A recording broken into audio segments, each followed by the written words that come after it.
Hi, and welcome to Diffusion Through a Membrane, one of our state labs that we will try to review this week.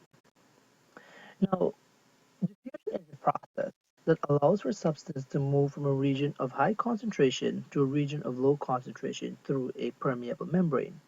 So say for example we have a lot of molecules on one side, and there's a membrane that is separating the molecules. Eventually, after time, the molecules will disperse to the other side, and there will be a balance in the number of molecules on the left and right. So this process where things are moving from a region where there's a lot of them to a region where there is less of them is what is called diffusion.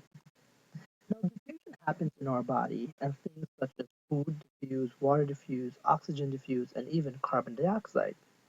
Now all of these things are picked up at some spot in our body and they are transported through our blood vessels. Our blood vessels actually carries not only, well, blood is not only a mixture of red blood cells, but it also contains the food that we eat when it's already broken down. It carries oxygen that we breathe in, and when our cell makes carbon dioxide, it actually takes it out of our body through these blood vessels. Our blood vessels basically act like a pipe that carries water, and all of the materials that needs to be delivered to some part of your body is actually carried in these tubes that are found throughout the entire body. Where are they all taken? Most of the stuff are taken to our cells. So let's look at sugar. Whenever we eat food, it goes through our stomach, it's being digested, and then it goes into our small intestine. In our small intestine, it passes through in our blood vessels. Now, our blood vessels contain this sugar. Our cells have less sugar. So naturally what will happen is the process of diffusion. Sugar from our blood vessel will pass through the blood vessel, pass through the membrane of our cell, and goes into our cell until there's a balance. That process is very important because there's no way that sugar will leave the blood vessel and go into our cell if there was no diffusion. Now, there was a lab that we did in class to prove this, and we're going to review that lab. First, we made a cell, and in that cell, we added sugar and sugar, which we're going to call glucose because it's a form of sugar, and also starch. So we added sugar and starch. We tied the end of the bags, and then we put it inside of a beaker, and the inside of the beaker had water. We waited until 20 minutes, and then we test the solution for starch. So here we have our beaker, we have our water, which is represented by the yellow color here, and we have our bag of glucose and starch. We really want to find out if the glucose and the starch, they move into the water. So to test for, first of all, we're going to test for the starch. So we're going to test this water to see if there was any starch present. And to do a starch test, we use iodine. Now, iodine, whenever it's in the presence of starch or whenever starch is present, is going to turn blue-black. If there was no starch, it is going to remain the same color. What happened after 20 minutes when we tested this water, we found out that there were no starch present in the water, so it remained this color. There was no blue-black. It just remained whatever color the water was.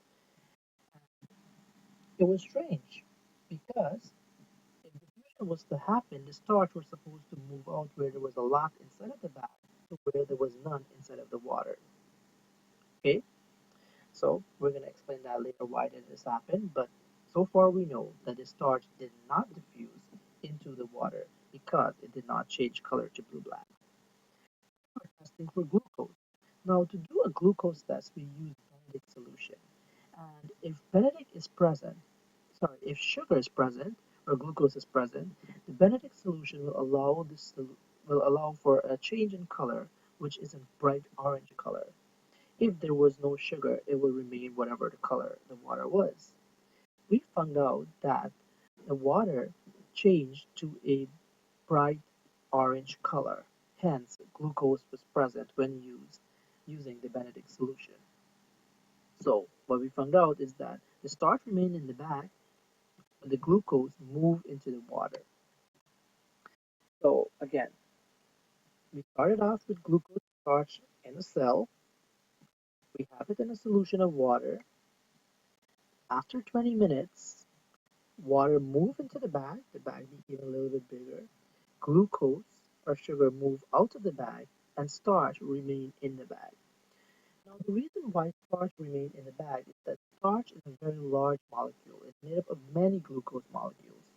So it was too large to pass out of the bag. However, glucose, which is smaller, moved right out of the bag. So water moved into the bag because it was small enough to pass. Glucose moved out of the bag into the water because it was small enough.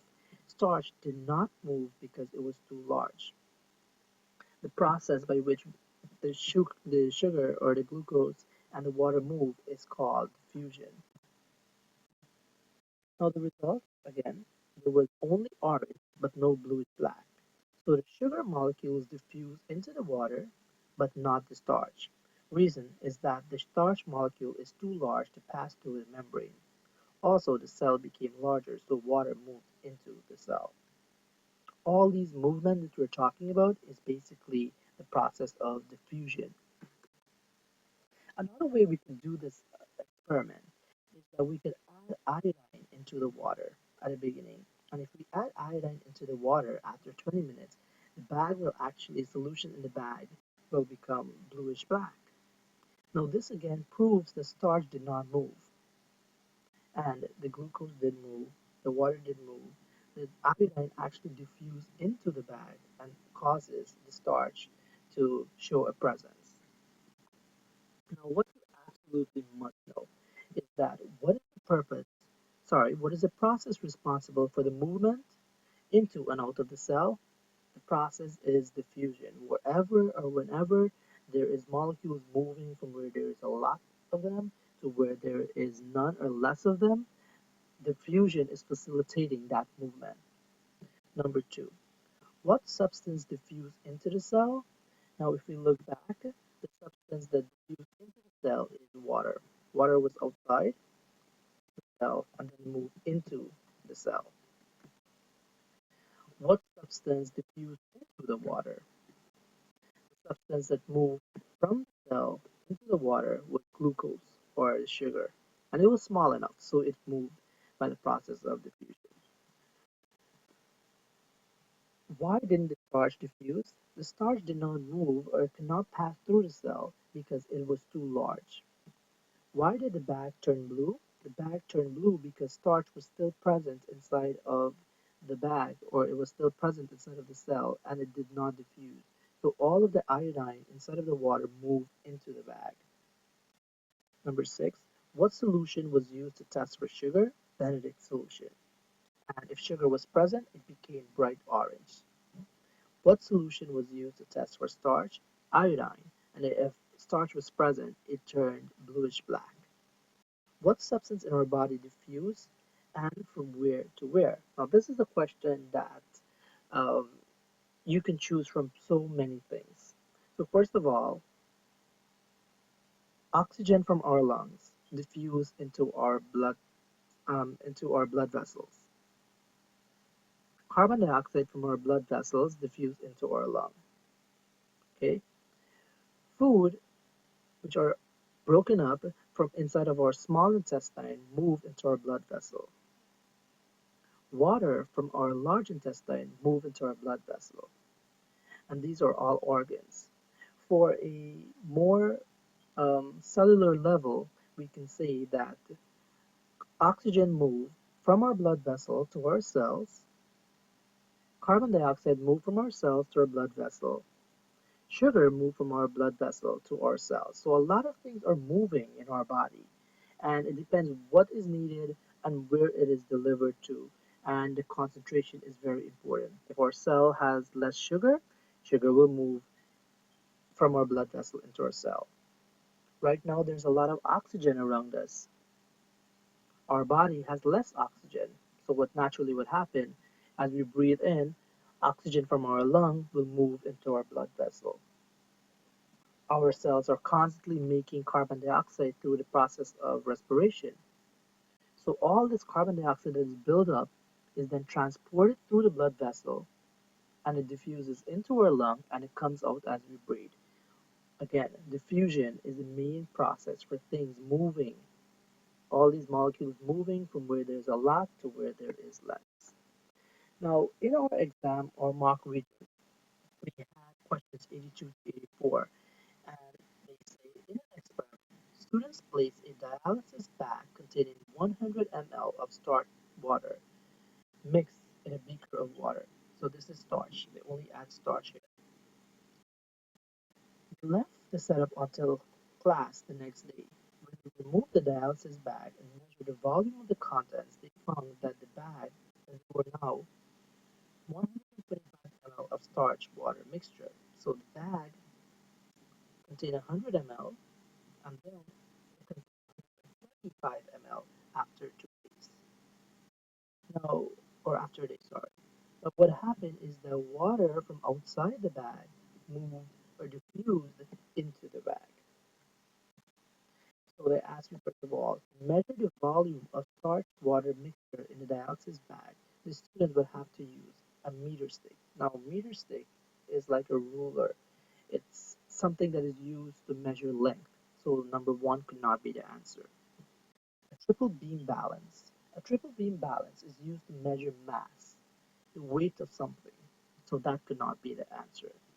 A graduated cylinder or a measuring cylinder, that is what we use constantly in class to measure things. So yes, if we're talking about volume, we are going to use a graduated cylinder or a measuring cylinder to measure that. So number three is the answer. A test tube cannot be the answer because a test tube does not have any markings to measure. They're only used to transfer substance or hold substance or liquid substance as a matter of fact. Number 83. Identify the process that caused the increase in volume. Now, diffusion. Diffusion is the process, as soon as you say process, diffusion is the process that caused the increase in volume. Identify one organ in the human body where this process occurs and identify one substance that moves into the blood at that location. So the organ is very easy. The organ could be the lung, and what moves into the lung? Sorry, from the lung to our bloodstream? Oxygen. Another organ could be our small intestine. And what substance move from our small intestine to our bloodstream or our blood vessel? Broken down food. Or another organ could be our large intestine. And what is diffused from our large intestine into our bloodstream? Water. Now, we cannot say a cell in this example because they did not ask you what is one um, substance that is passed or diffused into our cell. If they ask what is moved into our cell, we could say water or food or oxygen, but again, an organ could be only our lung, it could be our small intestine or our large intestine. A lot of students or a lot of you guys use the heart as an example of an organ, and you say blood. Now, they the question is relating back to the process of diffusion, and blood is not diffused into our heart. Our heart basically acts like a pump, and it sends blood all over our body through these vessels. But nothing is diffused in the heart. And some of you guys also say the stomach and food. Now, all the stomach does is breaks up food using enzymes. Again, nothing is diffused. Diffusion, again, is only where things are moving from where there's a lot to where there is less through a membrane. State one possible reason a certain substance cannot pass across a cell membrane, and the reason will be because the molecule is too large. For example, the starch did not move because it was too large.